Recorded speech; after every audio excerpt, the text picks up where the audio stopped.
up, rock and metal fans? So, I had a couple of requests that came in, and one of them was to actually do something on AC/DC.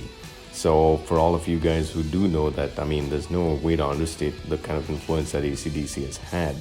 So, without further ado, I just want to actually get into the actual albums, which I think you should definitely check out, and which I definitely consider to be personal favorites of mine.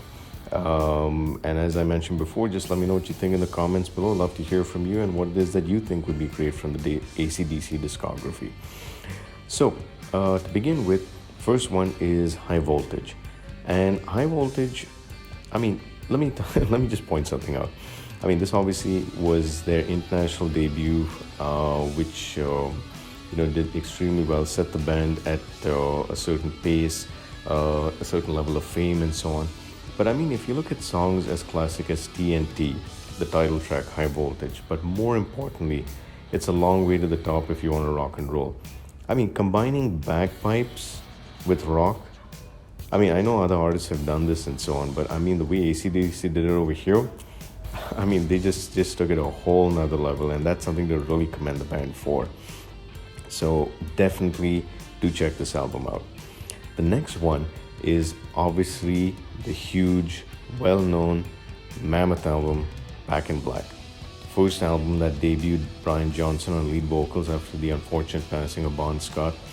But the thing is that this album, straight through and through, from that opening bell sound from Hell's Bells, all the way going into tracks like, You Shook Me All Night Long, Giving the Dog a Bone, Rock and Roll Ain't Noise Pollution, Have a Drink on Me, and so on. I mean, it's like Shoot to Thrill. Let's not forget that.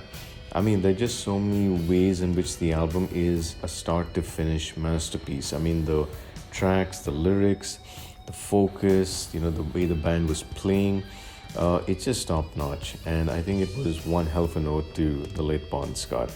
And it is still considered to be the ultimate AC/DC album to many fans. So definitely, have a listen to that and see what you think yourself. And finally, I think this album number 3 would be this one, Black Ice.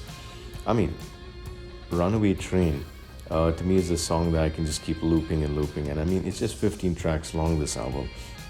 It's got so much. I mean, even the artwork itself, if you look at it and just like tilt the cover in different shades of light, you can see all sorts of images that, appear and so on. And I think that just as an album, in terms of, rebooting the entire AC/DC machinery and actually delivering something which is rock solid, Black Ice actually delivers that. And I think it's just an album that straight through and through has a lot of surprises, like, you take War Machine, Spoiling for a Fight, the actual song Black Ice, and so on. I mean, there's a lot of diversity on this record. Let it not kid you. And the thing is that it's just very interesting from a sonic and musical standpoint. So that's it, guys. Those are the 3 albums by AC/DC that I really enjoy. I'd love to know what you guys think.